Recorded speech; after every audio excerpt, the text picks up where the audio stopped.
Hello la team, bienvenue dans ce moment d'échange entre make-up artistes. Je suis Mélissa, maquilleuse professionnelle, formatrice et fondatrice de la FMR Makeup Academy, qui est une plateforme en plein développement destinée aux maquilleurs professionnels francophones. Dans cet épisode, j'ai avec moi Magali Laville, maquilleuse et formatrice qui vit pleinement de son activité. Je ne vais pas vous spoiler, mais j'ai adoré écouter son histoire hyper inspirante qui prouve que, en étant autodidacte, en ayant une vie de famille et peu importe notre lieu de vie, et ici on parle de la Dordogne, il est possible de réussir dans ce métier. Et une fois n'est pas coutume, mais je trouve que cet épisode s'y prête particulièrement. J'ai envie de citer une phrase bien connue, mais qui fait tellement de bien à entendre. Tout est possible à qui rêve, ose et n'abandonne jamais. Je vous emmène avec moi dans cet épisode et préparez-vous pour une bonne dose d'inspiration. Salut Magali. Salut, ça va? Ça va et toi? Ça va, je te remercie. T'as passé une bonne journée, je crois que ta journée a été très chargée, donc je te Ouais, demande encore plus comment ça va. journée un peu speed, un peu tendue au travail, mais tout va bien, ça y est, je suis enfin posée, on peut discuter.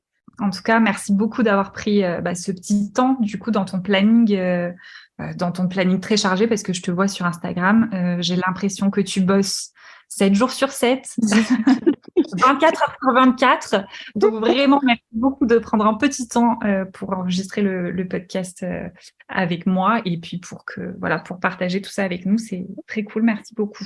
Je t'en prie, avec plaisir. On va commencer de façon très classique. Est-ce que tu peux te présenter en quelques mots avant qu'on développe un petit peu? Alors, en quelques mots, donc moi je m'appelle Magali, je suis maquilleuse depuis 10 ans, anciennement esthéticienne, je suis maman de 2 grands enfants et voilà, je vis pleinement de mon métier passion. Voilà, ça résume assez bien et je suis formatrice depuis quelques années, formatrice en maquillage également. Ok. Est-ce que tu peux nous dire ton lieu d'activité, en tout cas, où est-ce que tu exerces en France? Alors, je suis située, moi, en Dordogne, dans le sud-ouest, mais après, je me déplace partout, dans toute la France, pour les formations, pour les mariages, l'événementiel en général. France, mais pourquoi pas plus loin, hein. Moi, si on m'amène aux Seychelles, il n'y a pas de souci. Je suis pas arrêtée à une destination près. Je peux faire toute la France sans problème, selon forcément la prestation. Mais voilà, moi, je suis du côté de la Dordogne principalement. C'est mon secteur d'activité principal, on va dire. Est-ce que tu peux nous dire depuis combien de temps tu vis de ton activité de maquilleuse? Parce que tu m'as dit du coup que tu étais maquilleuse depuis 10 ans. Est-ce que Ouais. tu en vis depuis 10 ans également? Je me suis installée, alors ça fait pas tout à fait 10 ans, je rentre dans ma 10e année. Je me suis installée en février 2014 et j'ai commencé à en vivre. Alors tout dépend, qu'est-ce qu'on appelle en vivre. J'ai commencé à me tirer un salaire à partir du premier été de la première année où je me suis installée. D'accord, donc même pas 6 mois après Voilà, l'arrivée. même pas 6 mois après, sauf que les premières années, on va dire, allez, les 2, 3 premières années, c'était vraiment du saisonnier, entre guillemets. C'était surtout sur du mariage pour l'été, donc saison estivale, mariage, donc on va dire aller de mai à septembre. Et après, on était plutôt sur l'événementiel en fin d'année, puisque je fais le maquillage artistique. Donc, on était plus sur les arbres de Noël, etc. Après Pâques, etc. Donc, c'était vraiment du saisonnier plutôt.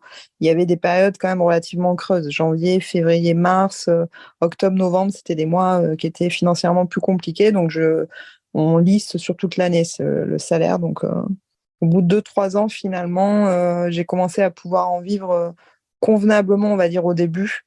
Enfin, en vivre, juste un petit peu bien. C'est relatif, en fait, à la notion d'en vivre.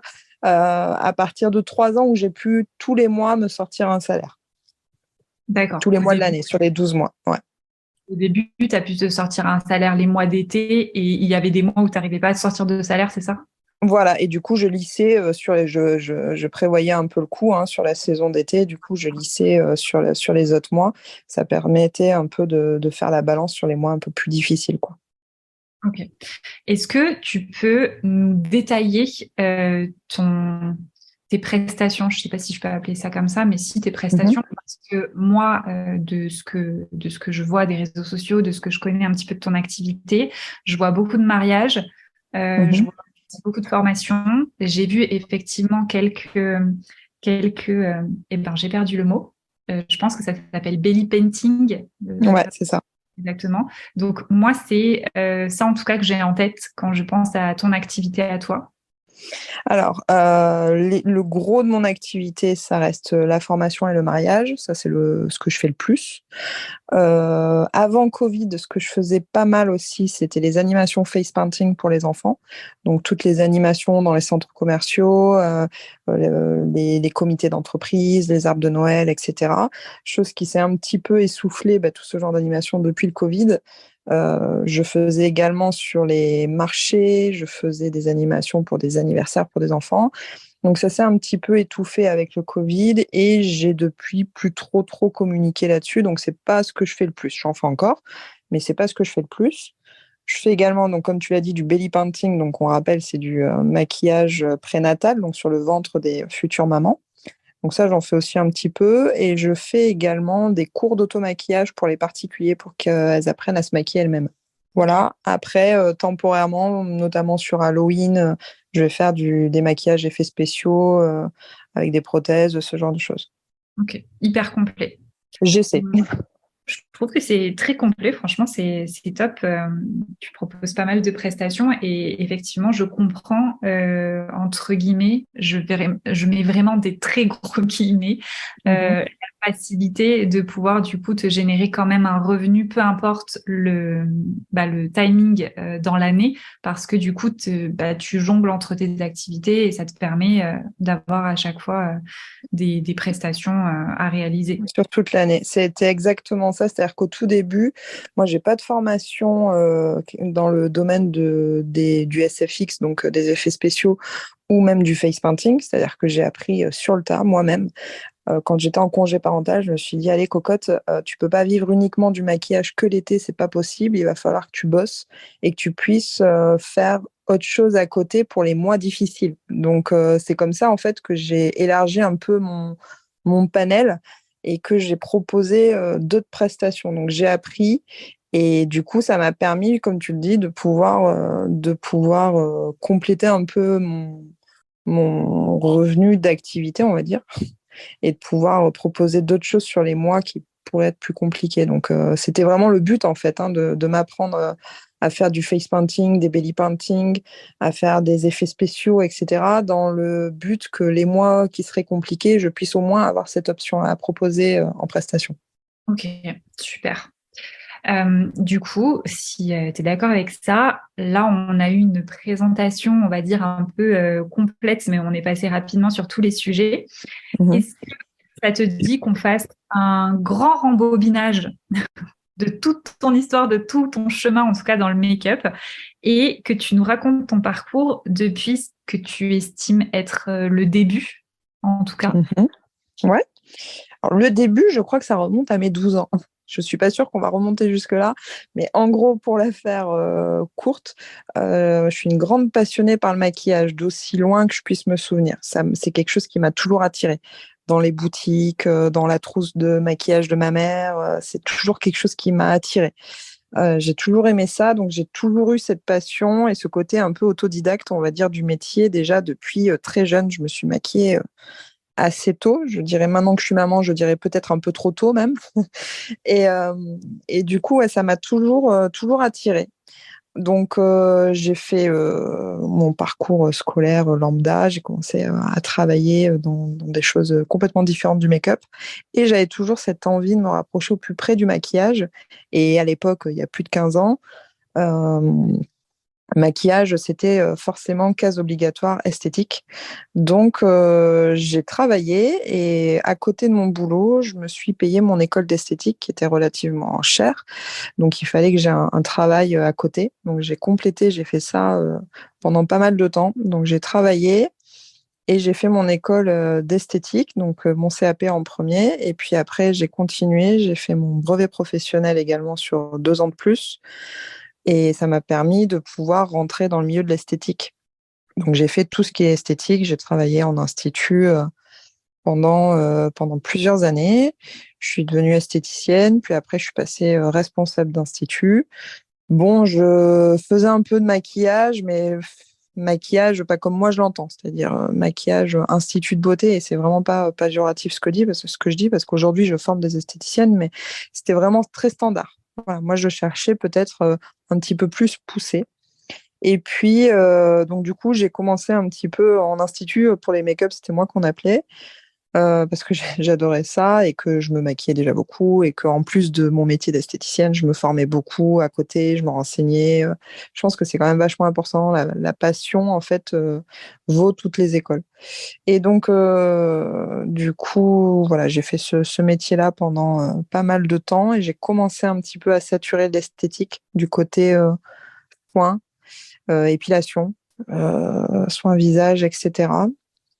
Du coup, j'ai eu mes enfants, j'ai pris mon congé parental et pendant mon congé parental, j'ai fait une pause, on va dire, avec l'esthétique et je me suis dit, je crois que définitivement, ce métier, c'est plus fait pour moi. J'ai envie de me rapprocher au plus près du maquillage, mais je ne sais pas comment. Je ne sais pas quoi faire exactement. Je me permets dans tout ce discours parce que j'ai l'impression qu'on va passer à l'étape maquillage d'ici peu. Mais juste avant, je pense que tu es vraiment la personne la mieux placée pour répondre à cette question. Donc, je vais sauter sur l'occasion. Qu'est-ce Mhm, qui, toi, diffère d'un maquillage esthéticienne? Et encore une fois, c'est pas péjoratif. mhm. Moi aussi, hein, j'ai fait un CAP esthétique et voilà, j'ai eu un apprentissage, on va dire, de technique maquillage pendant mon CAP esthétique. Et après, j'ai eu du coup le côté école de maquillage, donc je vois un petit peu. Mais est-ce que tu pourrais nous dire, selon toi, ce qui différencie ce maquillage esthéticienne d'un maquillage, par exemple, comme les maquilleuses professionnelles peuvent faire? Je ne sais Alors, pas si ma c'est question pas. est claire, Ouais, mais je comprends tout à fait. Je comprends tout à fait. C'est pour ça que j'insiste bien sur le fait que quand on dit un maquillage institut de beauté, on n'est pas, c'est pas du tout péjoratif, hein. Il y a des esthéticiennes qui maquillent très très bien. Ce que je dis par là, c'est qu'en institut, pour avoir travaillé en institut, moi à l'époque, on me proposait le maquillage à 18 €. Autant te dire qu'à 18 €, tu passes pas une heure à faire un maquillage, sinon t'es pas rentable. Sinon, au bout d'un moment, tu as la patronne qui vient taper à la cabine et qui te dit Magali, on se dépêche. Donc autant te dire qu'il faut que ça aille vite et bien. Donc on va être plutôt sur de la mise en beauté en maquillage institut, du moins moi dans les instituts où je bossais, c'était plutôt ça.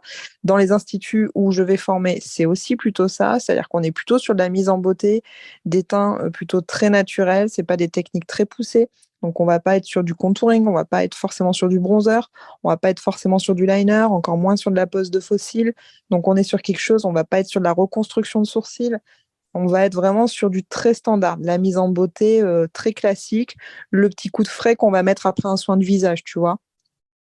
En gros, ça va être un petit peu ça. Bien souvent, pour maintenant, je te dis former des esthéticiennes, bien souvent, les trois quarts n'utilisent même pas un bronzer ou ne savent pas comment l'appliquer ou ce genre de choses. Donc, elles restent vraiment dans du make-up standard. En même temps, j'ai envie de te dire, en CAP et en BP esthétique, tout dépend des écoles. Moi, en BP, j'ai eu la chance d'avoir une prof de maquillage qui était maquilleuse avant. Donc, du coup, j'ai été très bien formée en BP. Mais en CAP, c'est le CAP d'il y a 15 ans et le CAP d'il y a 5 ans et le CAP de l'année dernière, c'est toujours la même chose, c'est-à-dire que rien n'a évolué. Les make-up sont très vieux en fait. On est toujours sur le make-up cocktail, make-up jour, make-up soir. La mariée, c'est automatiquement du rose ou du violet.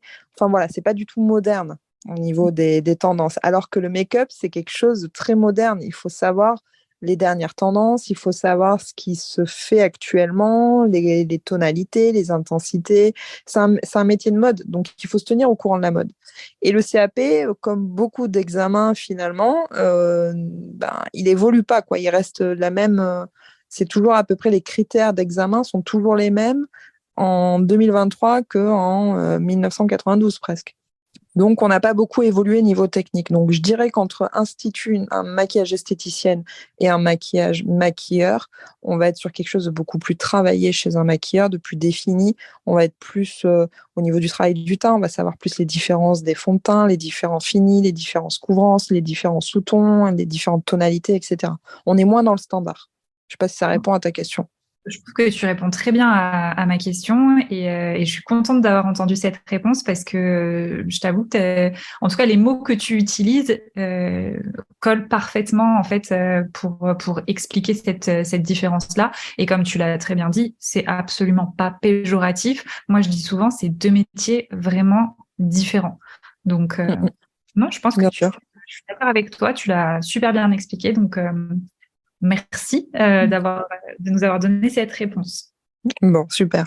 Du coup, je t'ai coupé en Dans plein. mon élan. En fait, du coup, voilà, j'ai pris mon congé parental de 3 ans pour mon deuxième enfant. Chose que j'aurais peut-être pas dû faire parce que je suis rapidement tombée dans le burn-out.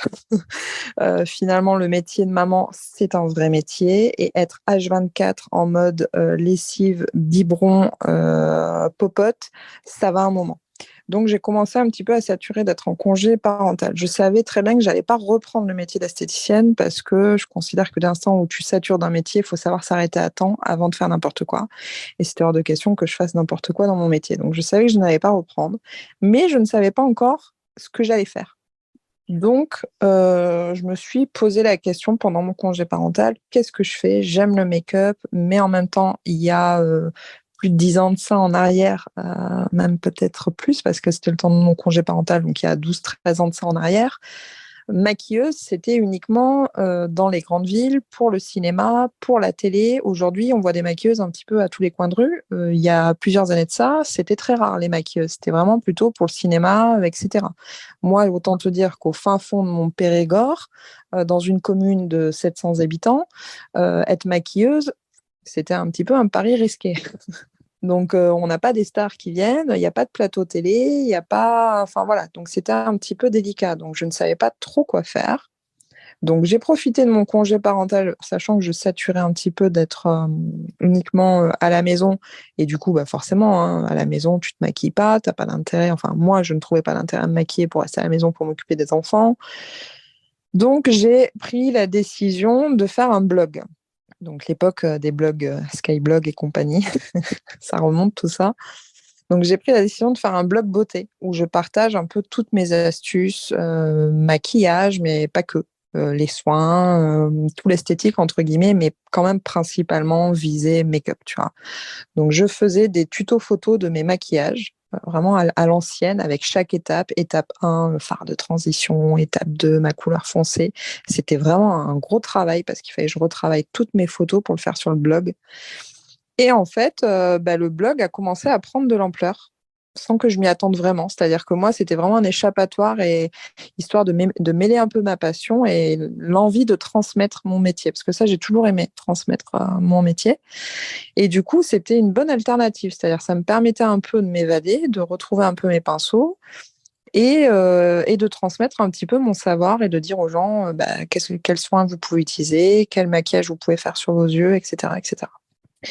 Donc, j'ai fait ce blog-là qui a pris pas mal d'ampleur. J'ai commencé à avoir de plus en plus d'abonnés à l'époque. Et puis après, j'ai décidé, suite à ça, il y a eu les réseaux sociaux, j'ai décidé de faire une page Facebook. Pareil, je partageais principalement, c'était mes yeux, les maquillages sur mes yeux. Donc, je partageais mes make-up sur les yeux. Et là, j'ai eu de plus en plus d'abonnés et plein de personnes qui me disaient oh là là, mais Magali, tu devrais être maquilleuse. Moi, j'avais un peu zappé cette étape-là du truc. Je m'étais dit, c'est pas possible, je peux pas être maquilleuse dans le Périgord, c'est mort, jamais je vais pouvoir en vivre. Mais j'avais de plus en plus d'abonnés qui me disaient, oh là là, mais t'as vraiment un don pour ça, tu devrais te mettre maquilleuse, on voit que t'es passionnée, etc., etc. Donc, je pense qu'en fait, l'idée a fait son petit bonhomme de chemin à force à force de voir ces commentaires-là sous mes posts, sous mes photos, etc. J'ai commencé à me dire, peut-être que finalement, il y a peut-être un truc à faire, mais quoi exactement? C'était ça la vraie question. Donc, en fait, j'ai commencé à me dire, tiens, est-ce que je pourrais pas être distributrice ou commerciale pour une marque de make-up? J'ai dit, pourquoi pas? Et en fait, j'ai commencé à me renseigner sur le sujet. Les commerciaux, pour les marques de maquillage, le secteur est très grand. C'est-à-dire qu'en général, tu as Car France ou Sud France ou Nord France en secteur. Donc, ça veut dire que tu es tout le temps sur la route. Et moi, j'avais quand même 2 enfants en bas âge. J'avais déjà un mari cadre qui était déjà pas mal sur la route Et le deal, c'était que moi, à cette époque-là, ce soit moi qui gère un peu les enfants. Et que si plus tard mon activité prend, ce soit lui qui gère plus les enfants. Donc le deal, c'était quand même que je sois là pour mes enfants. Donc être commercial pour une marque de maquillage, ça pouvait pas le faire. Du coup, vu que j'aimais le make-up et vu que j'aimais un peu transmettre, je me suis dit pourquoi pas être prof dans une école. Sauf que chez moi, il n'y avait pas d'école. Donc du coup, il n'y avait pas d'école de maquillage et il n'y avait pas d'école d'esthétique proche. Donc je ne pouvais pas faire ça non plus. Donc j'étais un peu coincée. Comment allier ma passion avec un métier, mais qu'en même temps je puisse en vivre. Donc j'ai continué à faire mon blog et ma page Facebook, et puis s'en est suivi une chaîne YouTube. Et en fait, j'ai continué avec mon époque, hein. Au début, c'était les blogs et après, ça s'est fini en vidéo. Et puis, je me suis dit, bon, eh ben, allez, à force de lire tous les commentaires, j'en ai marre d'être à la maison H24 avec les enfants. J'ai besoin de vivre de mon métier et j'avais la chance à cette époque-là aussi d'avoir mon mari qui gagnait bien sa vie. Je me suis dit, écoute, je me lance en tant que maquilleuse, ne serait-ce que pour avoir une vie sociale, déjà d'une, et pour pouvoir allier un peu ma passion avec un métier. Et je m'étais dit, j'ai quand même la chance d'avoir mon mari qui peut subvenir à nos besoins financièrement. Moi, je fais ce métier-là uniquement dans le but de faire de ce métier-là une passion et de pouvoir voir des gens. Et en même temps, ça me laisse du temps pour pouvoir m'occuper de mes enfants. Et je m'étais dit, même si je n'ai qu'un quart temps, ça m'ira. Ça me permettra peut-être de m'évader un peu dans le make-up. C'était vraiment, je me suis installée à la base en tant que maquilleuse, persuadée que je ne pourrais pas en vivre. Uniquement pour que ce soit un métier passion. Voilà.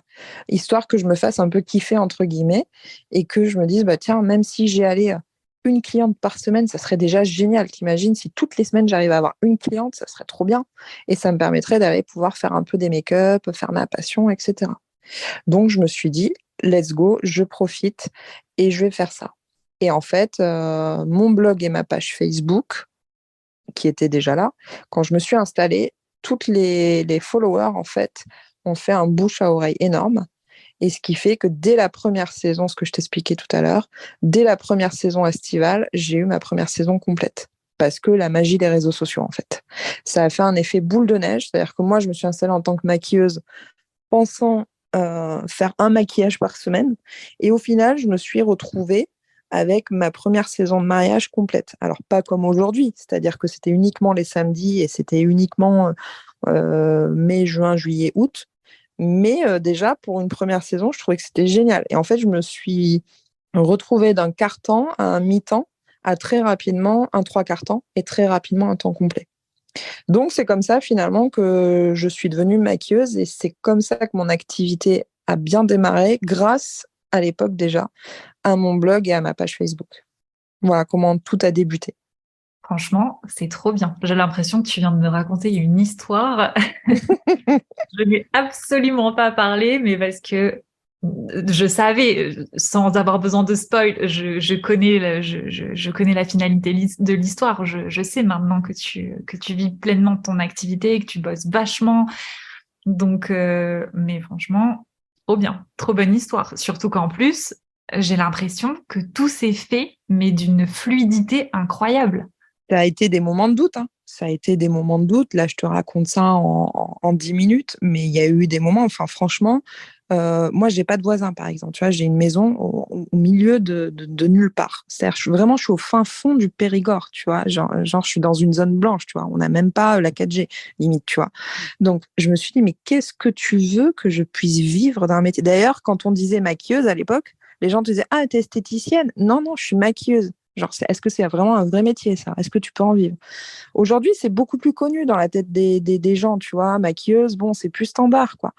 À l'époque, vraiment, les maquilleuses, c'était les maquilleuses pour les plateaux télé, pour les stars, pour le cinéma, uniquement, quoi. Quasiment, tu n'avais pas des maquilleuses pour des particuliers, quoi. Et ça a été vraiment des périodes de doute. Et je me suis dit, mais jamais je vais pouvoir faire ça Il faut que je sois mobile un petit peu, que je puisse me déplacer ailleurs que mon petit village, tu vois, donc que je puisse un petit peu me déplacer loin. Mais en même temps, j'ai deux enfants en bas âge et le deal, c'était quand même que ce soit moi qui m'en occupe quand ils sont petits. Enfin, sachant que mon mari, du coup, pouvait subvenir à nos besoins, mais ça voulait dire qu'il était quand même relativement absent. Donc, je pouvais pas tout faire. Je pouvais pas partir trop loin non plus dans mes prestations. Et c'était vraiment, ça a été un challenge.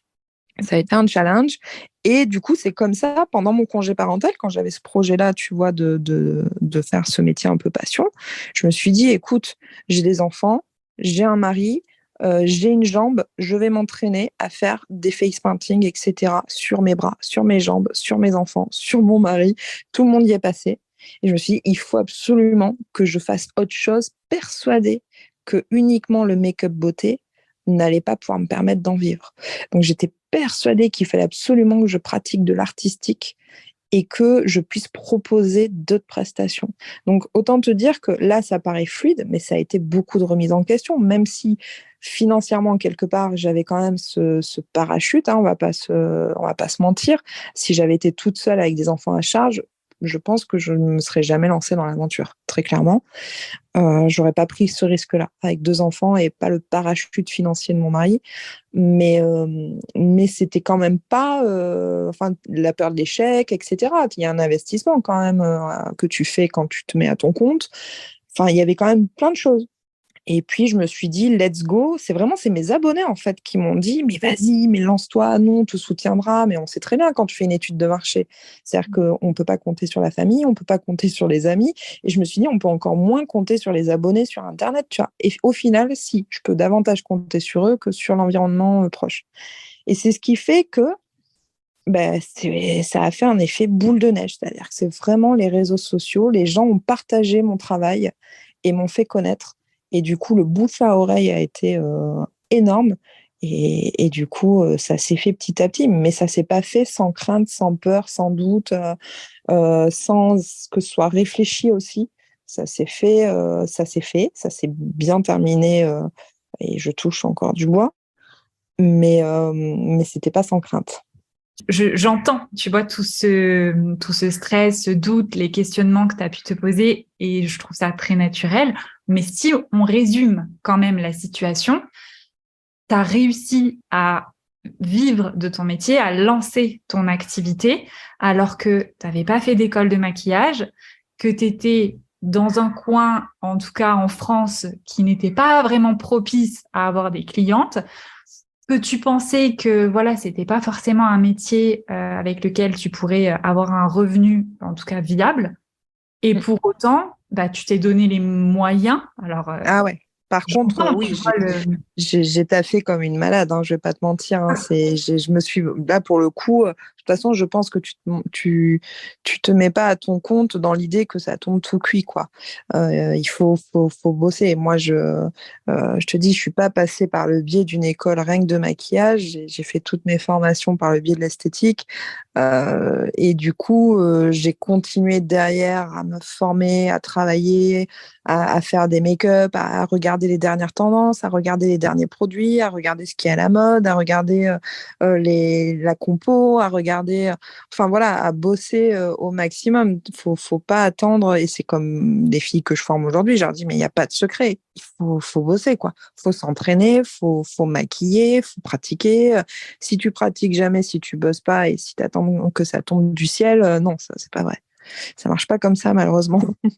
ouais, c'est ça, mais dans le make-up, c'est un métier quand même de technicité. Alors là, on parle vraiment que des techniques make-up. En soi, tu peux faire les meilleures formations du monde. Si toi, derrière, tu te donnes pas du temps, en fait, pour t'entraîner et pour perfectionner tes techniques sur des modèles, si tu te donnes pas cette chance-là, ça sert à rien, en fait, d'investir Ah, dans... mais c'est ce que je me tue à dire à toutes mes stagiaires. J'ai là, vous me faites venir pour une formation. J'ai si derrière, t'enchaînes sur une autre formation que t'as pas eu le temps de pratiquer celle-ci ou que la formation, tu la mets pas en pratique, mais c'est comme si tu avais pris tous tes billets, que tu les avais jetés par la fenêtre. Ça sert à rien. Tu peux faire l'école des beaux-arts, faire la plus belle école de n'importe quelle formation, de n'importe quel métier qui soit la plus chère du monde si tu as envie. Le formateur, aussi doué soit-il, peut te donner tous les tips. C'est-à-dire, c'est comme le poker. On peut te donner un super jeu. Si tu fais pas un joli jeu après avec tes cartes, au final, tu t'avances pas, quoi. Tu vois ce que je veux dire? Il faut vraiment se donner les moyens. Après, derrière, tu peux faire la meilleure école de maquillage. Si t'es pas déjà d'une passionné, si tu le fais pour les mauvaises raisons, et ça aussi c'est ce que je leur dis souvent, je dis si tu fais du make-up parce que c'est la tendance du moment, parce que tu vois qu'il y a un potentiel, qu'il y a peut-être moyen de se faire un peu d'argent ou ce genre de choses, et que tu ne le fais pas pour la raison première qui est la passion, forcément, tu vas droit dans le mur. C'est clair et net. C'est-à-dire que ton activité, elle tiendra qu'un temps. Si tu le fais pas pour les bonnes raisons, si tu le fais pas juste parce que t'aimes ça, parce que t'aimes transformer les femmes, les rendre belles, leur faire plaisir, parce que t'aimes les produits de maquillage, etc. Si tu le fais uniquement parce que il y a moyen de faire un truc, parce que c'est tendance, parce que c'est à la mode, parce que c'est joli de mettre des photos de make-up sur Instagram, automatiquement, tu es sûr que tu feras pas long feu dans ce métier-là. C'est la passion, et je pense que c'est valable pour beaucoup de métiers, et encore plus des métiers, comme tu disais, de technique et de pratique. C'est la passion qui l'emporte, quoi. Il n'y a pas de secret. Si tu es passionné, quelqu'un qui est autodidacte, et moi j'ai vu des filles sortir d'école de maquillage qui ont un moins bon niveau que des filles qui sont autodidactes. Donc les écoles, ça veut tout dire et rien dire. Ouais, non, mais complètement. Et puis, souvent, les écoles de maquillage et même les formations de maquillage, ça a quand même un coût. Euh, Très franchement, si tu n'as pas les moyens financiers de te former, ou même quand tu fais une école de maquillage, souvent, c'est sur...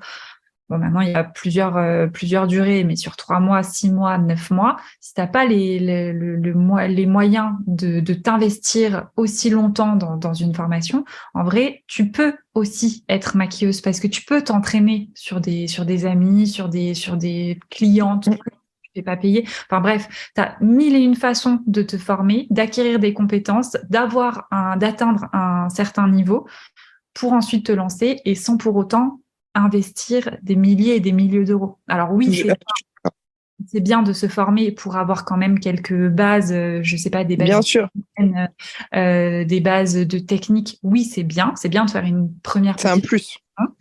C'est C'est un un plus, plus.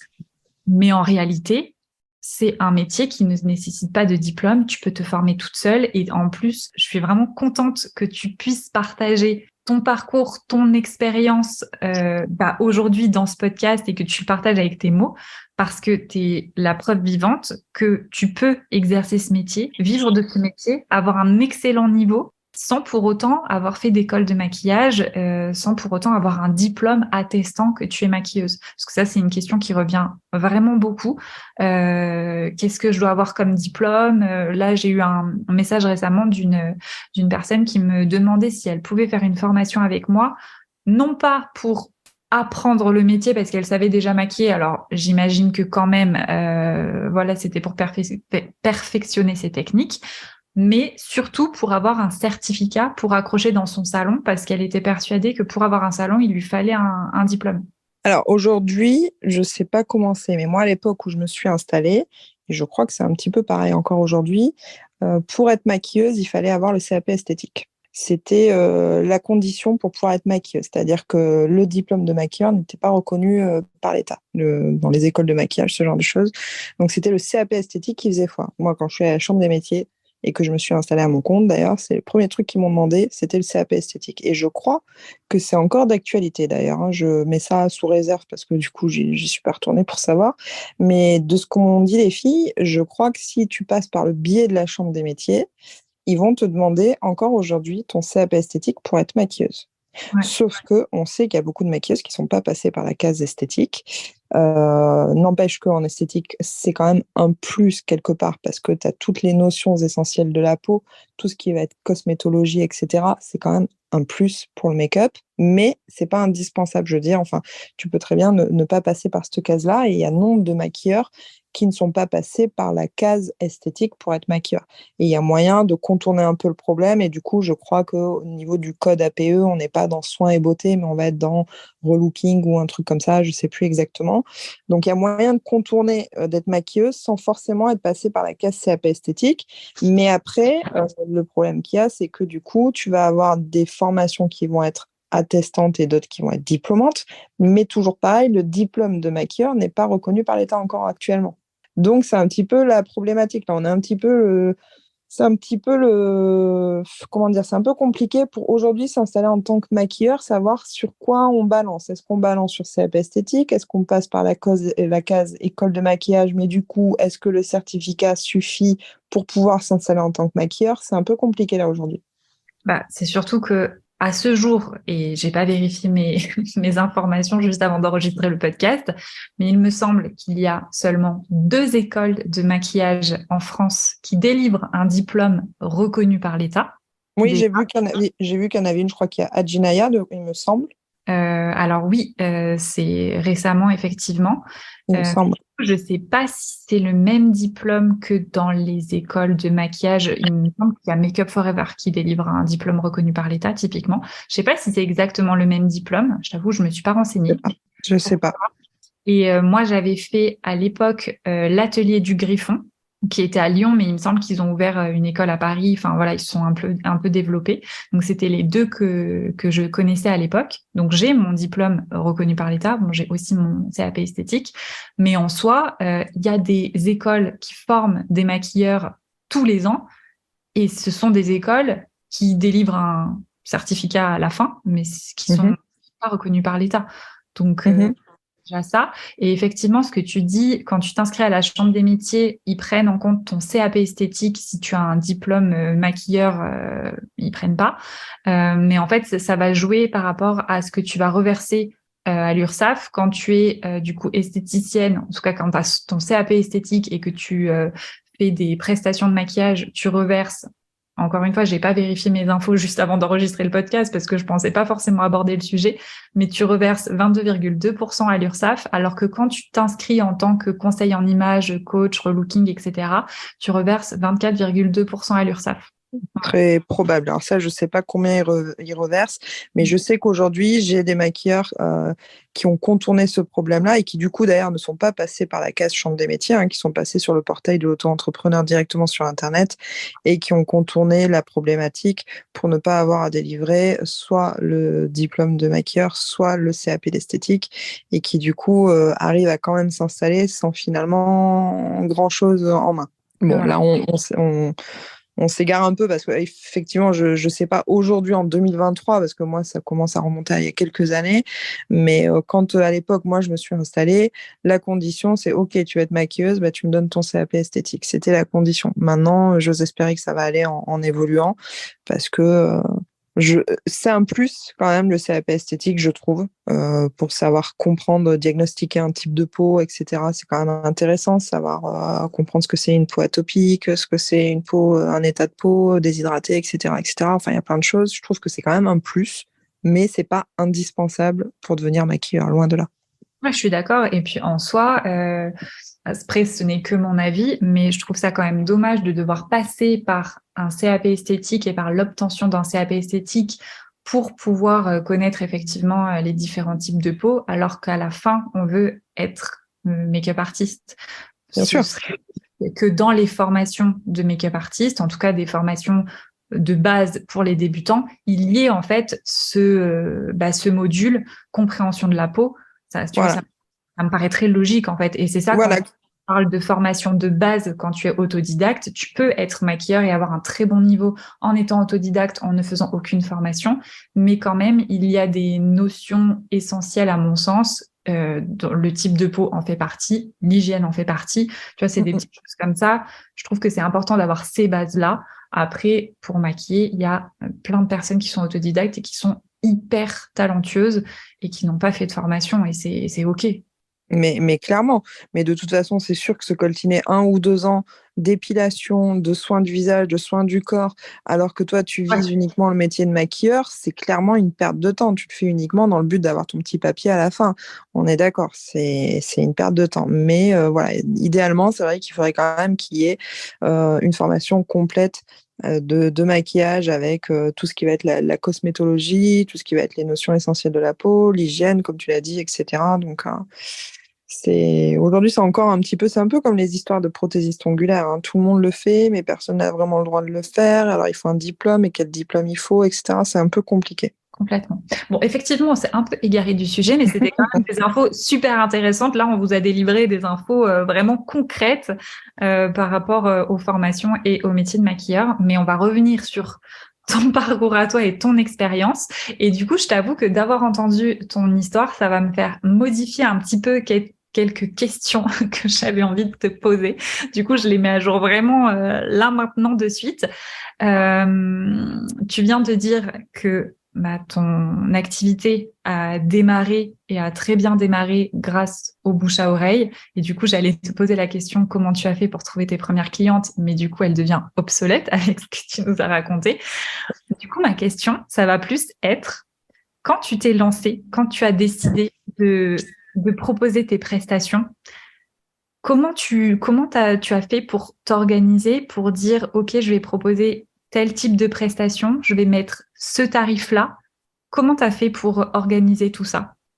Alors très franchement, ça a été vraiment freestyle parce que j'avais aucune maquilleuse vers qui me référer. Aujourd'hui, une maquilleuse veut s'installer, elle va regarder un peu autour ce que font les autres maquilleuses, à combien elles pratiquent, ce qu'elles proposent, quelles sont les prestations qu'elles font, etc. Moi, j'avais personne, encore une fois. J'étais toute seule au monde, presque. Dans ma tête, c'était ça. J'étais, mais attends, mais je suis la seule maquilleuse, quoi. C'est pas possible qu'il va faire ça que pour les particuliers, pas pour les stars, pas pour un plateau télé, pas pour le cinéma, etc. Qui fait ça principalement. Moi, ma cible, ma clientèle, c'était vraiment les particuliers. Donc, je ne savais pas du tout vers quoi me référer, quel tarif je dois pratiquer, qu'est-ce que je dois faire. J'y suis partie, mais à tâtons, à l'aveugle. Mais à l'aveugle, écoute, je vois un peu en institut ce qu'elles font. J'estime que je fais un travail plus complet, on va dire. J'ai vu le coût de mes produits, parce que je travaillais avec Make Up Forever, le coût de mon investissement, etc. Bah, écoute, je vais tenter ce tarif-là. Et d'ailleurs, les mariages, j'ai commencé à 95 € et c'est jour J, pour donner une notion de prix à l'époque. Donc, je m'étais dit, je vais être ce qui était déjà très cher hein, pour l'époque, surtout que pour du make-up. Donc, j'étais à 95 € et c'est jour J.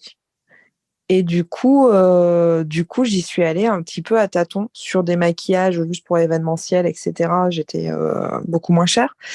Mais du coup, j'y suis allée un peu à tâtons et je dis, je vais voir, ça passe ou ça casse. Et puis finalement, bah, c'est passé. Et après, bah, j'ai continué un petit peu à augmenter d'année en année. Ok, et aujourd'hui, pour nous donner un ordre d'idée de l'évolution, ton forfait essai et jour J pour les mariés, il est à combien? 340 € hors fossile. Ok. Donc, je suis passée de 95 à 340 €. Et j'ai pas fini d'augmenter. Je pense que je continuerai à augmenter dans les années à venir. Mais du coup, ouais, j'ai augmenté progressivement. Hein. Ça s'est pas fait du jour au lendemain. Je te dis, ça s'est fait en presque 10 ans. Donc, mais, mais voilà, c'est mon tarif aujourd'hui. Ouais. Et hors forfait déplacement. Et hors forfait déplacement, et hors fossile, et hors invité uniquement la mariée. Ouais. Ok. Non, non, les frais de déplacement sont en plus. Ouais. J'imagine, mais c'était quand même important de préciser. On ne sait jamais, vu qu'on Bien pratique sûr. les forfaits et les prix, j'ai envie de dire qu'on veut, c'est important, c'était important de détailler. Ok pour l'évolution. Aujourd'hui, donc, j'ai bien compris, tu fais du marié, tu fais de la formation, tu fais un peu des prestations aussi artistiques et des cours d'automaquillage. À combien, alors je ne sais pas comment exactement bien poser cette question pour que ce soit français, mais si tu dois faire la part de ton chiffre d'affaires mariage, la part formation, la part cours d'automaquillage et artistique, ça, tu l'estimerais à combien? Je dirais que ça se fait un peu la. Je pense que la partie formation prend le dessus sur le mariage. C'est-à-dire qu'en top one, on serait sur la formation, qui fait le plus gros de mon chiffre d'affaires aujourd'hui. Sur le mariage en deuxième. Alors qu'il y a peut-être 2 ans en arrière, c'était le mariage le plus gros de mon chiffre d'affaires. Ces 2 dernières années, la formation a pris un petit peu le pas sur le mariage. Ok. Voilà, parce que le mariage, du coup, c'est très saisonnier encore, hein, même si voilà, ça débute en avril et ça se termine en octobre. Mais après, on va peut-être en avoir en décembre, mais on va en avoir quoi, un, deux, ce genre de choses. Alors que la formation, pour le coup, c'est plus lissé sur toute l'année. Donc au final, c'est en termes de chiffre d'affaires, c'est plus la formation là qui prend le dessus ces derniers temps. Mais après, c'est un métier qui bouge tellement tout le temps que et puis d'un mois à un autre, tout est complètement différent. Toi-même, tu sais, hein, tu peux jamais savoir exactement demain de quoi demain sera fait. Tu vois, c'est difficile de se dire, tiens, dans 6 mois, est-ce que j'en vivrai pareil que ce que j'en vis aujourd'hui, tu vois? C'est un peu difficile. Est-ce que tu es toujours dans cette démarche de prévoir pour les mois un peu difficiles, dans le sens, je vais essayer d'être un petit peu plus claire, mais dans le sens, ton chiffre d'affaires du mois, est-ce que, par exemple, tu dis, OK, bah, je prends ça en termes de salaire et je mets quand même ça de côté pour prévoir sur d'autres mois où ça Non, calme? non, aujourd'hui, je vais être franche, non, aujourd'hui, je suis plus dans l'objectif des mois difficiles. Je l'ai été pendant très, très longtemps à me dire, tiens, cette partie-là, imaginons, je sais pas, tu te tires 3 000 euros de salaire, tu dis, bah, tiens, j'ai fait un bon mois, je suis à 3 000 euros, ce qui était à une époque ce que je faisais. Je me disais, du coup, bah, tiens, je vais mettre 1 000 euros de côté pour les mois où peut-être potentiellement j'aurais que 1 000 euros de salaire, tu vois ce que je veux dire. Donc j'étais dans cet objet, dans ce truc-là, il y a quelques années encore. Aujourd'hui, maintenant, je suis pas à l'abri. Je fais des économies, j'ai des comptes placés, etc. Si demain je me casse un bras et que je peux plus maquiller, bon voilà, il faut quand même que je puisse avoir de l'argent de côté. Mais je fais pas, comment dire, je lisse pas sur l'année en fait. Tu lises pas sur l'année parce que du coup, là, Je sais, voilà, parce qu'aujourd'hui, je sais que je peux en vivre tous les mois de l'année correctement. Mais je fais des économies, je place mon argent, tu vois. Donc, je sais que quelque part, ça le lisse un peu quelque part. Parce que je sais que si demain, j'ai un problème, je peux piocher sur ce compte-là. Mais je ne suis pas dans le truc de me dire, il faut absolument, absolument que ça, ce soit pour le mois de novembre qui va être très compliqué. Ou avant, c'était plutôt le mois de janvier, février qui était très compliqué. Je me disais, attends, janvier, février, la préfète, ça va être très hard. Je risque de pas avoir de salaire, etc. Non, là, aujourd'hui, je suis pas dans ce... tous les mois, du coup, c'est bon, tu as un vrai salaire. Tous les mois, j'ai un vrai salaire. Je touche du bois. J'ai toujours peur, quand je le dis à voix haute comme ça, j'ai toujours peur en fait que finalement, je me dis, bah, tiens, tu l'as dit à voix haute, bah, tiens, demain, c'est fini, tu n'auras plus de clients, tu n'auras plus personne. Non, mais c'est Ouais, vraiment trop bien. Je te pose vraiment les questions dans le sens où, oui, le métier, c'est pas un métier. Le métier de maquilleur, c'est pas un métier sûr financièrement. Il faut pas le faire pour les revenus. On entend très souvent parler du fait que, voilà, c'est compliqué de se tirer un salaire fixe tous les c'est mois, ça. qu'il faut faire attention, etc. Et toi, du coup, tu as un parcours, encore une fois, je le dis, tu viens de l'esthétique, tu es autodidacte, tu n'as pas fait d'école de maquillage, tu habites en Dordogne, donc c'est pas effectivement le secteur de prédilection si tu te dis, voilà, je veux pouvoir vivre d'une activité telle que le make-up. Et voilà, tu peux dire qu'aujourd'hui, tous les mois, tu te tires un vrai salaire et que tu n'es plus dans ce truc de faire attention. Donc, je trouve que c'est vraiment trop bien que tu puisses en parler parce que, bah, voilà, c'est possible, quoi. C'est possible, mais après, voilà, faut s'en donner les moyens. Comme tu l'as dit au tout début de notre échange, je taffe comme une malade, tu vois. Là, actuellement, tu vois, je suis en déplacement de 12 jours de formation. Ça veut dire 12 jours loin de chez moi, loin de mes enfants, etc. Je reviens chez moi. Du coup, c'est mon mari qui, lui, s'en va en déplacement. Du coup, ça veut dire qu'on se croise beaucoup. Ça veut dire c'est beaucoup de concessions aussi, tu vois. Donc, certes, aujourd'hui, j'ai un très bon salaire et j'en suis très contente et je remercie énormément mes anges, tu vois, qui me disent, bah, qui me guident, tu vois, mais franchement, demain, tout peut s'arrêter et j'en suis consciente. Demain, tout peut s'arrêter pour X ou Y raison. Et c'est pour ça que comment dire, je me considère pas, je me dis pas, ça y est, c'est du tout cuit, c'est bon, c'est OK, quoi. Non, à tout moment, tout peut tomber, quoi. Et je suis vraiment dans la peur de ça, de me dire qu'aujourd'hui, les affaires fonctionnent, mais j'ai la hantise que demain, pour X ou Y raison, ça ne fonctionne plus. Et ce qui est possible, tu vois, parce que c'est c'est pas du tout cuit, quoi. Mais je bosse comme je m'en donne les moyens, franchement. Enfin, voilà, c'est tout le temps. Il y a des semaines où j'ai que mon dimanche et le dimanche, ben, je le passe à nettoyer, désinfecter mon kit, à faire mes pinceaux, faire ma facturation, faire mes devis, faire ma paperasse, répondre aux mails. Le soir, je peux être jusqu'à minuit à répondre aux messages sur Instagram, aux messages sur Messenger, à checker mes mails, etc. Enfin, on se rend pas compte de la masse de travail que c'est. Donc certes, je m'en tire un salaire très convenable tous les mois, mais par contre, je travaille d'arrache-pied. Je D'accord. suis pas sûre dans l'entourage que j'ai, des personnes que je sonde, qu'il y en ait beaucoup qui arriveraient à avoir le rythme de vie que j'ai actuellement. Parce que vraiment, je me donne. Donc, on n'a rien sans rien. Enfin, il y a des gens qui ont peut-être la possibilité de se tirer un super salaire en faisant beaucoup moins que moi, et tant mieux pour eux. Moi, aujourd'hui, pour me tirer un super salaire, j'ai intérêt à sacrément cravacher. Est-ce que tu serais OK de nous dire, par exemple, le mois le plus petit que tu peux faire actuellement et le mois le plus gros que tu peux faire en, Actuellement, ouais, en termes de chiffre d'affaires? c'est le actuellement qui me gêne parce que des mois plus bas, j'en ai eu où j'ai eu à peine 300 euros de chiffre d'affaires, tu vois. Donc ça m'est déjà arrivé, mais ça, c'était il y a quand même quelques années. Actuellement, Je te dis actuellement, actuellement dans le sens où ça fait 10 ans, tu vois, que tu es en activité et ouais, comme on l'a vu pour par exemple, le forfait marié, tu es passé de 95 à 340, si je ne me trompe ouais. pas, 340 euros. C'est normal, tu vois, qu'il y ait une évolution comme ça. Donc, c'est pour ça que je te dis actuellement, parce que voilà, c'est 10 ans plus tard, une fois que tu es bien installé et que voilà, tu as réussi à te faire ta clientèle et que ça fonctionne bien pour toi. Après, si tu veux, je sais pas, détailler un autre moment voilà, de ton activité, vraiment, il y aura. Ouais, je te dis là, par exemple, il y a quelques années, les mois de janvier et février, je me tirais pratiquement rien comme salaire, tu vois. Je te dis, si j'avais 300 euros, j'étais contente, quoi. Donc aujourd'hui, je peux rajouter un zéro de plus sur les mois les plus compliqués, tu vois, pour te cibler un petit peu. Donc c'est pas venu sans rien, tu vois. Sur les mois les plus compliqués, je te dis, il y a quelques années, j'étais à 300 euros. Là, les mois les plus compliqués, tu rajoutes un zéro de plus. Et les bons mois, ça va être des mois comme ce mois-ci, où c'est des mois où j'arrête pas. Enfin, tu dois le voir dans mes stories. J'ai plus de vie, quoi. J'ai plus de vie familiale, j'ai plus de vie avec mes enfants. Je travaille tout le temps. On n'a Ok. rien sans rien.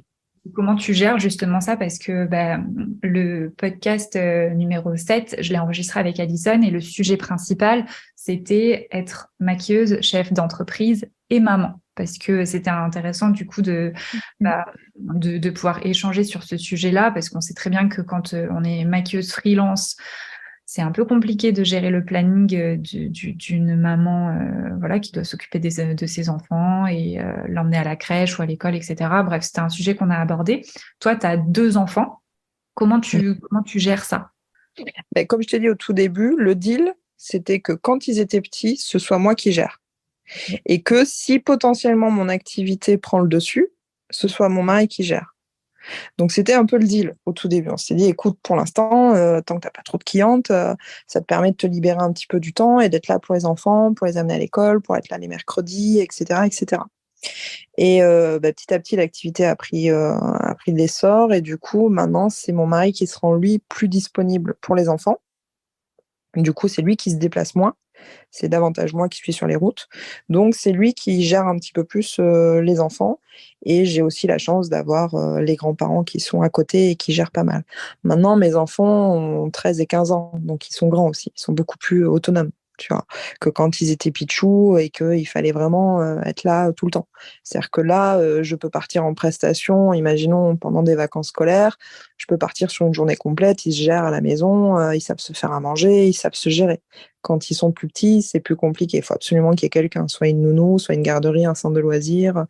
Donc là, c'était plus compliqué. C'est pour ça que c'était pas mon objectif quand ils étaient petits de partir loin, etc. Maintenant qu'ils sont plus grands, plus autonomes, c'est plus facile pour moi pour gérer. Ok. Et ça va, toi, enfin, je vais te dire moralement, mais Voilà, c'est plus facile pour gérer, je veux dire, euh, dans la statistique et dans la pratique des choses. Par contre, émotionnellement, c'est un peu hard parfois, je reconnais. Tu vois, comme là, actuellement, à l'heure où je te parle, je suis en déplacement, je fais un road trip de formation. Du coup, ça veut dire ne pas les voir pendant, bah, du coup, je fais 12 jours de formation, donc je suis partie la veille, je rentre le lendemain, donc ça veut dire 14 jours sans les voir. Donc aujourd'hui, à l'ère des réseaux sociaux, puis maintenant ils ont leur téléphone, etc. Donc on reste en contact, etc. Donc c'est, j'imagine, plus facile qu'à une époque où il n'y avait pas de téléphone, d'internet. Mais c'est compliqué. C'est compliqué quand je dois partir longtemps et j'essaie de pas faire des road trips comme ça tous les 4 matins. Le dernier que j'ai fait, c'était en janvier. Là, je le fais maintenant et j'essaie. C'est pour ça aussi que j'ai augmenté d'ailleurs mes tarifs mariés dans le but. C'est-à-dire qu'au tout début, je m'étais dit, je vais augmenter dans le but d'avoir le même salaire à la fin, mais de travailler un peu moins. d'avoir peut-être un samedi de temps en temps avec mes enfants. Parce que tous les étés, je travaillais. J'ai jamais pris de vacances en plein été. La seule année où je vais prendre des vacances en plein été, c'est cette année. Je l'ai jamais fait. J'ai jamais pris de vacances en plein été avec mes enfants, tu vois. Ça va être 2 jours à la plage à côté de chez moi, tu vois. C'est le grand max que j'ai fait. Donc là, ça va être la seule année où je vais pouvoir prendre un peu de vacances avec eux pendant les vacances scolaires. Et je vais m'y tenir, j'ai posé de toute façon mes dates, etc. Mais il aura fallu presque 10 ans, tu vois, pour que je me dise à un moment donné, stop le travail, profite de tes enfants. Donc c'est un peu, c'est compliqué à gérer parce que d'un côté, tu as envie de leur apporter tout ce dont ils ont besoin et ce que toi tu rêves, etc. financièrement. Puis d'un autre côté, ils grandissent. Tu vois, moi, le mien, il a 15 ans. Dans 3 ans, il est majeur. Tu te dis, bah, bientôt, ils seront plus là. Donc, c'est bien aussi de profiter d'eux tant qu'ils sont encore là. Donc, j'avais augmenté mes forfaits mariés dans cette idée-là, de me dire, j'augmente et peut-être que du coup, ben, je vais cibler moins de clientes. Donc, peut-être que potentiellement, j'aurai un samedi de libre de temps en temps pendant l'été pour que je puisse au moins profiter de mes enfants. Mais le fait d'avoir augmenté, ça me permettra de faire la balance et de pas avoir une trop perte de revenus, quoi. Bon, D'accord. au final, ça s'est pas passé comme ça parce que j'ai l'impression que plus j'augmente, plus j'ai de réservations. Mais au final, l'idée principale, c'était ça. C'était de pouvoir me libérer un peu des samedis de temps en temps en plein été avec mes enfants. Ok. Mais j'imagine que tu trouves du positif dans cette vie à 3000 à l'heure, sinon tu le ferais pas ou tu le ferais moins. Je pense que je pourrais pas tenir ce rythme-là sur du très long terme, très franchement. D'ailleurs, là, j'ai mis fin à la formation fin juin. J'arrête la formation pour tout l'été. Je reprendrai que fin septembre. Tu vois, je pose un peu le haut là parce que je pense qu'à un moment donné, je vais péter en plein vol. Clairement, là, je travaille. Quand je te dis je travaille beaucoup, c'est que je travaille vraiment beaucoup. Quand je te dis qu'on se croise beaucoup avec mon mari, c'est qu'on se croise vraiment beaucoup. Et avec les enfants, c'est pareil. Donc là, j'ai besoin et je ressens le besoin de lever le pied parce que se donner à fond à 100% pour son entreprise, c'est génial, mais éclater en plein vol, c'est pas top. Donc là, je sens que je suis sur le fil, tu vois, que je vais avoir besoin de vacances, je vais avoir besoin de lever le pied. Et c'est pour ça que je me suis dit, stop, fin juin, t'arrêtes les formations, tu les reprends que fin septembre. Je me consacre uniquement à mes mariés pour l'été et à mes enfants. Mais c'est pas évident de jongler parce que quand il y a de la demande, tu as envie forcément de répondre positif, de répondre présent quand tu as de la demande, tu vois. Donc c'est pas évident. C'est pas facile, mais j'y trouve mon compte, hein. Je suis contente, hein. Je suis tellement reconnaissante de ce qui m'arrive que limite j'ai pas l'impression que ça m'arrive à moi, j'ai l'impression que ça arrive à quelqu'un d'autre. Je suis très très reconnaissante et j'ai du mal encore à croire que mon activité fonctionne comme ça, mais je suis très très contente. Mais d'un autre côté, il faut aussi que j'apprenne à penser à moi, à ma santé physique, mentale, à ma famille, voilà. Donc il va falloir que je lève un petit peu le pied. De ce que j'entends, c'est que tu es déjà dans cette démarche-là et d'avoir, voilà, de peser un peu le pour et le contre et de réajuster en fonction de tes besoins et tu restes à l'écoute de tout ça. Donc, c'est important quand on est à son compte. Je crois. Et tu vois, et justement, quand j'avais fait mon BP esthétique, ma patronne était un peu dans cette optique-là de se donner à fond, à fond, à fond dans son entreprise. Ça s'est terminé où elle a eu un cancer. Et c'est justement le genre de choses que j'ai pas envie, tu vois, forcément. J'ai pas envie qu'à un moment donné, ce soit ta santé qui te rappelle à l'ordre. Tu vois, donc elle m'a déjà, ma santé, rappelé à l'ordre plusieurs fois. J'ai eu plusieurs, on va dire, signes d'alerte. Donc, à un moment donné, je pense qu'il faut savoir s'écouter et savoir un petit peu lever le pied. Donc, je procède maintenant par phase de speed, on va dire. C'est-à-dire que je savais que le mois de mars allait être super compliqué et je vais essayer d'avoir des mois un petit peu plus light pour que je puisse un peu retrouver un équilibre aussi. Parce que vivre à 200 à l'heure tout le temps, j'ai jamais été très forte en marathon, tu vois. Je suis forte en speed, mais en marathon, c'est pas mon truc. Donc, voilà, je vais y aller progressivement dans mes road trips, etc., pour pas que j'y laisse des plumes à la fin. Et du coup, il me vient une question. Maintenant que tu exerces ton métier passion, ton métier de rêve, dans quel domaine tu prends le plus de plaisir aujourd'hui? Dans les mariages, dans les formations? Alors, c'est la question qu'on me pose très souvent. Et ben finalement, ce que j'aime dans ce métier, c'est que je fais plein de choses différentes. Tu vois, quand je commence à faire vraiment beaucoup, beaucoup de formations, là, par exemple, j'en suis à beaucoup, beaucoup de formations. Là, il me tarde l'arrivée des mariages, tu vois. Et quand je suis en fin de mariage, il me tarde d'avoir d'autres choses. Parce qu'en fait, ce qui me plaît, c'est que tu n'es pas dans une routine. Tu changes tout le temps, tu vois. Un coup, tu fais de la formation, un coup, tu fais du make-up mariage, un coup, tu fais un comité d'entreprise, un coup, tu vas faire un cours d'automaquillage, un coup, tu es sur un belly painting, un coup, tu fais un anniversaire d'une pitchoune qui a 6 ans. Enfin, tu vois, tu es tout le temps en train de changer et c'est ce qui me plaît, en fait. Je pense que si je faisais... Et c'est pour ça que je veux pas devenir que formatrice. Je veux rester aussi maquilleuse. Parce que je pense que je saturerais au bout d'un moment d'une routine. Moi, j'aime bien que ça change un peu. Et je pense que faire que du mariage, au bout d'un moment, ce serait pareil. Ça me saoulerait au bout d'un moment. Je crois que j'arriverai à saturation. Et c'est ce que j'aime dans ce métier, c'est que je vois des gens différents dans des événements de leur vie différents. Et du coup, c'est ce qui me plaît. Donc, je pourrais pas te dire, il y a un truc qui me plaît plus qu'un autre. Je pense que j'aime tout, sinon je le ferais pas. Il y a peut-être des choses que j'aime un petit peu moins. Peut-être le belly painting, c'est peut-être là où je m'épanouis le moins. Mais c'est chouette aussi, tu vois, parce que tu vis la grossesse avec la personne, etc. Mais il n'y a pas un truc où je me dis ça plus que l'autre, quoi. J'aime un peu tout ce que je fais. Non, mais c'est une très bonne réponse. J'aurais pu te donner la même, donc je comprends. Je comprends. J'ai une question par rapport aux formations. Parce que du coup, tu nous as dit, voilà, tu es devenue maquilleuse, tu as fait des prestations, etc. Comment t'en es venue à proposer des formations? Et je vais rajouter une autre question. Comment tu... Alors, tu me donnes vraiment la réponse que tu veux, mais comment tu expliques que tu aies autant de demandes aujourd'hui de formation? Alors, première question, comment j'en suis arrivée à faire de la formation? Alors, comme je t'ai dit, j'ai toujours aimé transmettre mon savoir, chose qui m'a été reprochée quelquefois par des collègues maquilleuses de transmettre notre savoir. J'ai toujours aimé ça. C'est d'ailleurs pour ça que j'ai fait un blog, parce que j'aimais transmettre. C'est d'ailleurs pour ça que j'ai créé une chaîne YouTube et fait des tutos, etc., parce que j'ai toujours aimé transmettre. Et déjà à l'époque où j'étais esthéticienne, quand il y avait des stagiaires à l'institut, mes collègues elles disaient, oh là là, on a une stagiaire et tout ça. Moi je disais, non, trop bien, tu me l'amènes, moi j'adore, je vais lui montrer, je vais lui expliquer. Moi j'ai toujours adoré avoir des stagiaires. J'ai toujours aimé leur expliquer, leur montrer, etc.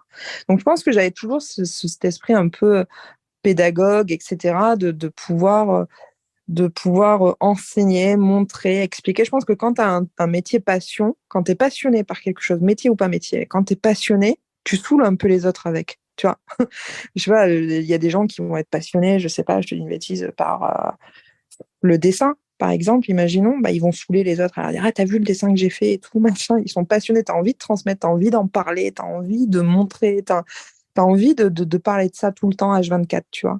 Et moi, c'est un peu ça. Donc, du coup, j'ai toujours aimé ça, transmettre. Mais d'un autre côté, jamais je m'étais dit, je deviendrai formatrice en maquillage. Ça m'était pas venu à l'esprit. Et un jour, j'ai été contactée, donc j'étais à l'époque, j'étais youtubeuse. J'ai été contactée par un coiffeur qui était sur Montpellier. Mika, si tu passes par là. Du coup, j'ai été contactée par ce coiffeur-là qui m'appelle et qui me dit bonjour, je vous suis sur YouTube.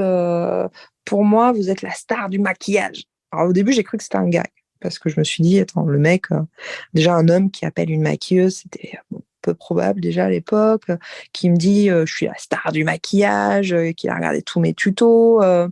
Enfin voilà, c'était un peu sa façon d'expliquer avec son accent du sud et tout. Je dis c'est un gag qu'on fait, bon. Et le mec, il me dit moi j'ai envie que vous me formiez, je suis coiffeur, j'ai envie de monter un gros centre coiffure, chirurgie esthétique, make-up, etc. Et je veux que ce soit vous qui me formiez.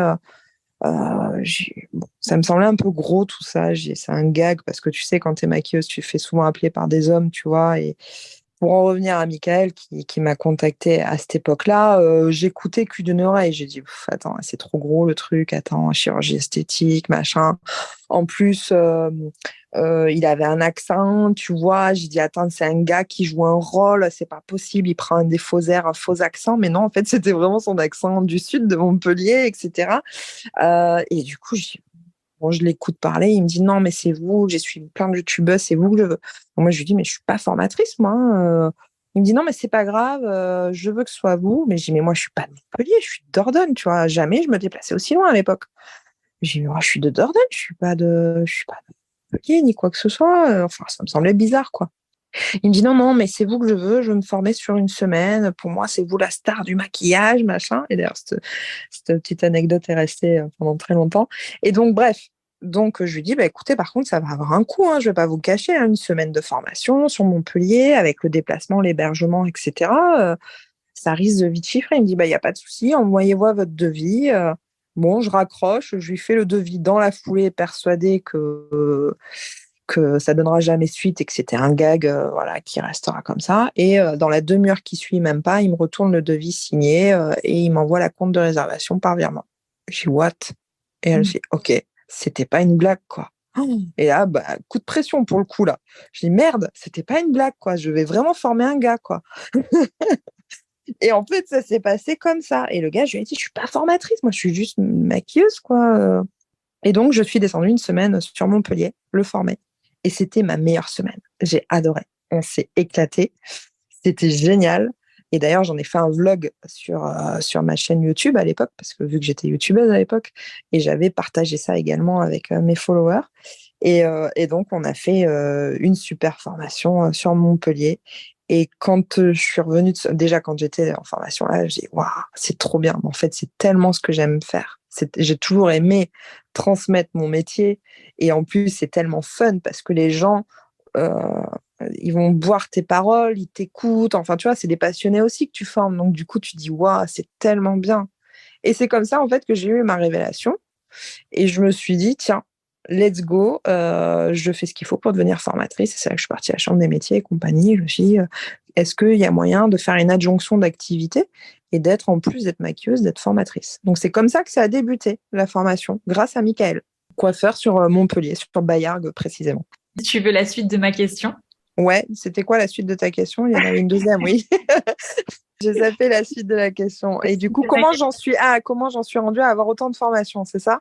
Exactement. Exactement. Eh ben, en fait, le bouche à oreille, encore une fois. Comment j'en suis rendue à avoir autant de formations?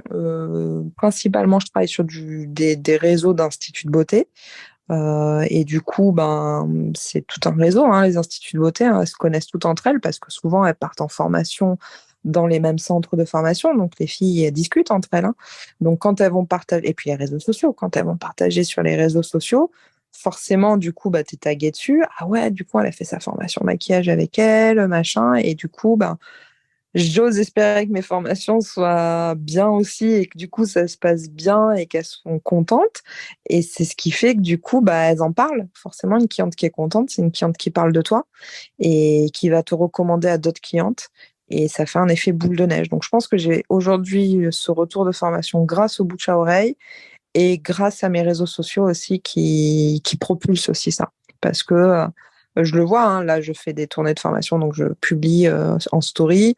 Et dès que je fais de la formation, j'ai d'autres personnes qui me contactent, qui me disent je suis intéressée moi aussi pour la formation. Et en fait, ça fait un effet un peu boule de neige. Tu fais une formation, bah, tu sais que derrière, tu en as une ou deux de plus qui se calent. Et en fait, ça fait boule de neige. Plus tu fais de formation et plus tu as de la demande pour de la formation. Mais il faut que ce soit des formations de qualité. Je dis pas à toutes les filles, ça y est, lancez-vous dans la formation, machin.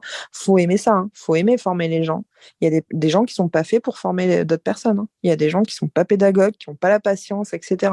Si t'es pas là-dedans, le fais pas. Ne fais pas la formation juste pour faire de la formation. Faut aimer ce que tu fais, comme pour tout en fait. Ouais, bien sûr. Et puis du coup, toi, tu te déplaces dans la France entière. Je sais qu'il y a très peu de formatrices qui font ça. Et d'ailleurs, bah, j'en profite pour te poser la question, mais j'imagine que admettons une semaine de formation, comme tu le disais, l'hébergement plus le déplacement, est-ce que j'imagine que tu vas me dire oui, mais pourquoi pas être étonné de la réponse? Est-ce que parfois cette prise en charge d'hébergement et de déplacement dépasse la somme de la formation? Ah oui, clairement. C'est d'ailleurs quand tu as démarré le début de ta question, je savais aussi que je savais ce que j'allais répondre. Oui, bien souvent, le coût du déplacement et de l'hébergement est plus élevé que le coût de la formation en soi. C'est pour ça qu'il y a des filles qui vont vouloir venir à moi. En fait, je propose les deux. C'est-à-dire, soit elles viennent à moi, parce qu'il y a des filles qui adorent ça aussi, se déplacer et se dire, bah tiens, c'est un peu mes vacances, je laisse le mari et les enfants à la maison et je m'en vais en Dordogne, je vais faire ma formation et ça va être cool. Et puis, il y a d'autres personnes qui, du coup, vont pas pouvoir faire garder leurs enfants. Et tu as des personnes qui n'aiment pas prendre la route, faire 4 ou 5 heures ou 6 heures de route seules, etc., qui ont peur sur la route, etc., qui n'aiment pas ça, et qui préfèrent du coup avoir ce confort que ce soit moi qui vienne, qui me déplace, qui ait la fatigue engendrée, etc., tu vois. Donc, c'est pour ça que je propose les deux. Mais effectivement, en termes d'enveloppe pour la fille qui me fait venir, ça peut vite chiffrer, quoi. Parce que effectivement, quand je me déplace, bah, il y a le coût de l'hébergement, il y a le coût des repas, il y a le coût du déplacement, du péage, le temps passé sur le trajet, etc. Ah ouais, j'imagine. Est-ce que tu peux nous donner un ordre d'idée, je sais pas, d'une formation que tu as pu faire ou tu vois qu'on puisse se faire un ordre d'idée entre la formation ça coûte ça et le déplacement ça coûte ça et pour autant bah, tu signes le devis quand même? Le module de 2 jours est sur du 750 euros. Du coup, je me déplace pas pour un module de 1 jour, mais sur le module de 2 jours, il est à 750 euros et ça m'est déjà arrivé d'avoir du 900 euros de frais de déplacement. Donc, on tourne à du 1600, 1700 euros pour 2 jours de formation. Donc, ça, c'est déjà arrivé. Après, tu as des personnes qui vont prendre 4 jours de formation. Donc, qui vont faire 2 modules, par exemple, qui vont faire un module marié à 750, un module peau mature à 375 et un module mode et beauté à 375. Donc, alors, attends que je calcule. Là, on est déjà à peu près à 1500 euros rien que 2 modules. Donc, du coup, moi, je reste 4 jours sur place. Donc, ça veut dire 2 fois plus d'hébergement, 2 fois plus de repas, etc. Donc, du coup, selon le lieu où elles me font déplacer, forcément, si j'ai 6 ou 7 ou 8 heures de trajet, forcément, ça a un coût aussi. Du coup, on peut être à j'étais à 1500, 1500, on peut être à du 2400 euros, 2500 euros en tout pour 4 jours de formation pour elle quand c'est moi qui me déplace à elle. Ok. Et ça, c'est des personnes qui se financent en fonds propres ou elles Ça arrivent à... dépend, ça dépend, ça dépend. T'as des personnes qui se l'autofinancent, ça dépend. Mais après, faut pas oublier que c'est quand même un confort pour elle que ce soit moi qui me déplace. Parce que certes, ça a un coût, mais du coup, si elle venait à moi, ça aurait un coût aussi, parce que le péage, elles le paieront elles aussi. L'hôtel, elles le paieront elles aussi. Le repas, elles le paieront elles aussi. Donc, elles ont quand même un coût, hein. J'ai eu des filles qui arrivaient de Belgique, qui sont venues se former en Dordogne. Ça a quand même un coût pour elles, hein, de venir en Dordogne. Donc, quand c'est moi qui me déplace, c'est quand même comme pour n'importe quelle maquilleuse qui va se déplacer chez le particulier, c'est quand même un confort pour elles de se dire, bah, elles n'ont pas cette fatigue-là, elles n'ont pas à amener toutes les affaires, elles n'ont pas besoin de se dire dans quel hôtel je vais dormir, elles n'ont pas besoin de charger les valises, etc. Donc c'est quand même un confort. Certes, ça a un coût, mais pour elles, elles ont une tranquillité d'esprit. Ah mais complètement, mais t'as complètement raison et c'est vrai que je te demande des exemples pour qu'on puisse vraiment visualiser parce que je suis persuadée que ça que ça en intéressera beaucoup de voir que bah oui en fait quand on se déplace de toute manière le maquillage je le dis très souvent ça reste une prestation de luxe alors qu'on parle de prestation où tu te fais maquiller où là du coup tu as une formation en plus toi tu fais des formations privées donc c'est-à-dire que c'est pas dans une classe avec 20 personnes à t'occuper etc c'est quand même une formation de luxe. Exactement, c'est ça. C'est-à-dire qu'en fait, effectivement, maintenant, tu as des centres de formation qui proposent des formations où elles sont 10, 12, etc. On m'a proposé, hein, d'ailleurs, d'être formatrice dans un centre de formation, chose qui ne m'intéresse pas parce que je suis persuadée que la qualité de mes formations en pâtirait, tu vois. C'est obligé. C'est-à-dire que je ne peux pas avoir le même œil. Là, je le vois, par exemple, ne serait-ce qu'aujourd'hui, j'ai une formation de 2 filles qui ont voulu rassembler leur formation ensemble pour pouvoir se diviser les frais de déplacement, etc. Tu peux pas avoir un œil à droite et un œil à gauche en même temps. Tu vois, c'est pas possible. Et j'ai que 2 stagiaires. Donc, j'imagine les formatrices qui ont 10, 12 stagiaires. C'est pas possible. Tu peux pas relever chaque détail de ce qu'elles font. Tu vois, tu as le dos tourné en 2 secondes. Bah, tu te dis, tiens, oups, elle est en train de remettre, de prendre la brosse du mascara pour la mettre directement sur la cliente. Tu peux pas la. Tu vois, c'est des choses que tu peux pas voir, tu vois, quand tu as trop de stagiaires. Donc, ça, je me refuse à faire des formations de groupe. Tu vois, je veux garder la qualité de mes formations et faire vraiment du privé, du one-on-one, et vraiment être en formatrice et ma stagiaire. Comme ça, chaque étape, chaque question qu'elle a à me poser. Du coup, il y a des filles aussi qui n'osent pas dans des formations de groupe poser des questions. Et puis dans des formations de groupe, elles ont toutes un niveau différent. T'en as qui vont être plutôt à l'aise et d'autres qui vont être plutôt en retard. Donc, celles qui vont être en retard vont se sentir peut-être encore plus en retard. Celles qui sont à l'aise vont peut-être avoir l'impression de ne pas avoir assez avancé, de ne pas avoir suffisamment appris. Donc, du coup, voilà, c'était aussi le but de mes formations, d'avoir une formation, entre guillemets, de luxe. C'est-à-dire, tu as ta propre formatrice qui vient pour toi et rien que pour toi, tu vois. C'est-à-dire que chaque moindre fait et geste que tu vas faire, je vais être derrière toi à te reprendre, à t'expliquer, à te donner tous mes conseils professionnels, que ce soit technique, mais que ce soit aussi sur comment prendre des photos, comment mettre en valeur tes modèles, comment établir un contrat, comment mettre en avant ton activité, comment en vivre, qu'est-ce qu'il faut faire pour qu'aujourd'hui tu puisses en vivre, comment aller démarcher la clientèle, comment se créer un réseau, tout ça, je leur explique. Il n'y a pas uniquement la pratique dans mes formations, il y a tout le derrière en fait. Comment vivre du maquillage. Parce que bien souvent, je vais former des esthéticiennes qui sont, en termes de tarifs, ras les pâquerettes. Donc, c'est là que moi, j'interviens et je leur dis, aujourd'hui, à tel tarif, t'es pas rentable. Donc, je leur explique un petit peu tout ça. Il y a aussi le marketing, etc. Enfin, on parle de plein de choses dans mes formations. Et c'est pour ça aussi, je pense qu'elles sont assez complètes et je pense que c'est pour ça elles en parlent autour d'elles, quoi. Parce que quelque part, c'est qu'elles doivent être satisfaites, j'imagine. Ouais, complètement. Je pense que on commence à avoir un peu fait le tour, en tout cas, des sujets principaux à aborder. Est-ce que toi, tu as envie d'aborder un sujet en particulier? On a bien fait la belle boucle, là, je pense, hein. Et ben dans ça, je vais te poser mes petites questions de fin que je pose à toutes mes invités, tous mes invités, parce qu'il n'y a pas que des femmes, il y a aussi des hommes. Bien sûr.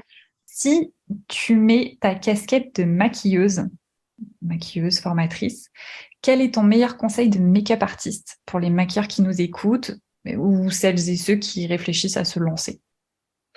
Mon meilleur conseil, ça serait de pratiquer, pratiquer et pratiquer. Travailler. Vraiment, il y a pas de secret. Il n'y a pas, ça y est, je sais me maquiller sur moi, donc je sais maquiller les autres. C'est pas vrai. Pratiquer, maquiller plein de personnes différentes. Et ça vous permettra de savoir, parce que tu peux savoir très bien te maquiller et ne pas savoir maquiller les autres. Donc, prends plusieurs modèles, prends des paupières tombantes, prends des peaux matures, prends des grandes paupières, prends des peaux acnéiques, entraîne-toi, vois comment les produits réagissent de telle à telle personne, ça va être différent. Voilà, entraîne-toi, travaille. Et voilà, c'est le meilleur conseil que je puisse donner à n'importe quel maquilleur qui est déjà en activité ou futur maquilleur qui veut se lancer.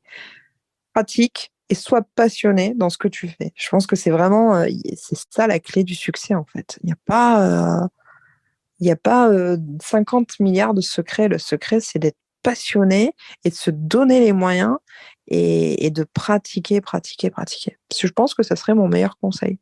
Et c'est d'ailleurs celui que je donne à mes stagiaires. Bah voilà, c'est une très bonne réponse, je suis d'accord avec toi. Bon, bah, ça tombe bien. Je pense que n'importe quel maquilleur sensé dirait ça, de toute façon, qu'il n'y a pas de secret. Tu pratiques, hein, c'est comme moi, j'ai un frère qui fait du dessin. Du coup, c'est pareil, quand il passe un an sans dessiner, ben, c'est plus compliqué au début, tu vois. Tandis que si tu dessines tous les jours, bah, tes dessins sont de plus en plus beaux. Ben, le make-up, c'est un peu la même chose. Quand tu pratiques de plus en plus, tu es de plus en plus à l'aise dans la technique, dans la rapidité, et du coup, ça te permet d'évoluer vachement plus vite. Complètement. Deuxième question. Si tu as ta casquette de chef d'entreprise, quel est ton meilleur conseil pour les Ça, je maquilleurs? sais. Ne comptez pas sur la famille et les amis pour faire vivre votre business. Voilà. C'est D'accord. vraiment mon gros conseil. Voilà. Ça, on me l'avait dit quand j'avais fait ma formation pour devenir chef d'entreprise. On m'avait dit dans votre étude de marché, ne comptez pas sur la famille et les amis. Je me suis dit, oh, tu pars, attends, j'ai plein de copines et tout. Non, non, c'est faux. Ne comptez pas sur eux. Voilà. C'est mon meilleur conseil que je puisse vous donner. Ok. Et pour terminer, est-ce que tu as, je sais pas, un conseil général, une pensée motivante qui te sert toi au quotidien, un mantra, quelque chose, voilà, qui te suit dans ce parcours-là? Oh là là, je sais pas. Franchement, je sais pas. Tu me C'est poses pas une colle. obligé de dire quelque chose, c'était vraiment au cas où. Je sais qu'il y a des personnes qui, tu vois, qui ont un truc qui les motive au quotidien quand ça va pas. Alors, moi, il y a un truc qui me motive, c'est la vision de mes futures vacances, en fait. Moi, j'ai un objectif. Je me dis, Voilà. écoute, tu sais que ça va être dur, Tu sais que ça va être dur, mais tu sais qu'au bout, tu as la carotte, tu vois. Et ça, c'est ce qui me permet d'avancer, en fait. Je suis comme un âne, tu vois, il me faut ma carotte au bout. Et moi, ma carotte, c'est les vacances. Donc, du coup, quand je sais que je suis en plein rush, etc., je me dis, allez, vas-y, fonce, bientôt, tu vas avoir ça, à la fin, tu as ta récompense, tu vois. Et moi, ma récompense, c'est les vacances. Donc, peut-être vous fixez des objectifs de récompense. Donc, pour certains, ça peut être des vacances. Pour d'autres, ça peut être un ciné. Pour d'autres, ça peut être un resto. Pour d'autres, ça peut être un week-end détente, etc. Chill. Moi, c'est la vision des vacances. D'avoir une carotte qui vous motive à avancer. Sinon, d'avoir des objectifs, en fait. Voilà. Gardez en tête d'avoir des objectifs. Le jour où tu n'as plus d'objectifs dans ton métier ou dans ta vie perso, quand tu n'as plus d'objectifs, ben, tu n'avances plus. Et moi, il me faut des objectifs. Et mon objectif, c'est les vacances. Et du coup, je suis désolée, mais je te pose une dernière question. C'est important. Je suis très curieuse de connaître la réponse. C'est quoi ton prochain objectif? Qu'est-ce qu'on peut te souhaiter? Est-ce qu'il y a, je sais pas, un prochain projet? J'ai un prochain projet. Je ne sais pas si je vais avoir le temps de le mettre en place. Je l'ai depuis un moment dans la tête et toi, tu le sais, puisque je t'en avais déjà parlé, il me semble. J'ai pour projet de faire de la formation en ligne. Mais toi-même, tu le sais, hein, que ça nécessite beaucoup de temps libre, entre guillemets, pour pouvoir mettre au point ça. Donc, j'ai cet objectif-là de pouvoir proposer de la formation en ligne. J'ai aussi, à court terme, l'objectif de finaliser mon studio pour pouvoir accueillir mes stagiaires dans un studio et non plus chez moi. Donc ça, c'est mes deux objectifs. Donc à court terme, le studio, à plus ou moyen long terme, la formation en distanciel. Voilà, ça, c'est mes objectifs. Ok, super. Eh ben, j'ai hâte de voir tout ça passer sur le studio, ou même j'allais dire de vive vue, mais ça ne se dit pas de vive vue. De vive vue, ouais, mais on a compris l'idée. Voilà. C'est le principal. Bon, en tout cas, merci beaucoup, beaucoup. Ben, merci à toi, merci, c'était un plaisir. Tu sais, on pourrait parler de ça pendant des heures, hein, je crois, quand on est passionné. Je sais, c'est pour ça qu'on a été obligé de se mettre un petit timing qu'on a bien Voilà. évidemment dépassé comme pour chaque épisode. Mais bon, je vais te rendre ta liberté et je sais que voilà, ta semaine continue.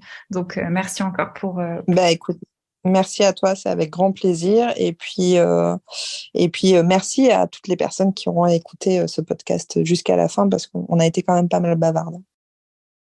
Merci d'avoir partagé un peu de votre temps avec nous. On vous attend nombreux en commentaire sur l'Instagram Éphémère Makeup Academy sous le post dédié à cet épisode ou si vous nous écoutez sur YouTube directement sous la vidéo. Et si vous validez cette chaîne de podcast, vous pouvez nous soutenir en ajoutant des petites étoiles sur Spotify ou tout simplement en likant les épisodes sur YouTube. Je vous dis à très vite dans un nouvel épisode.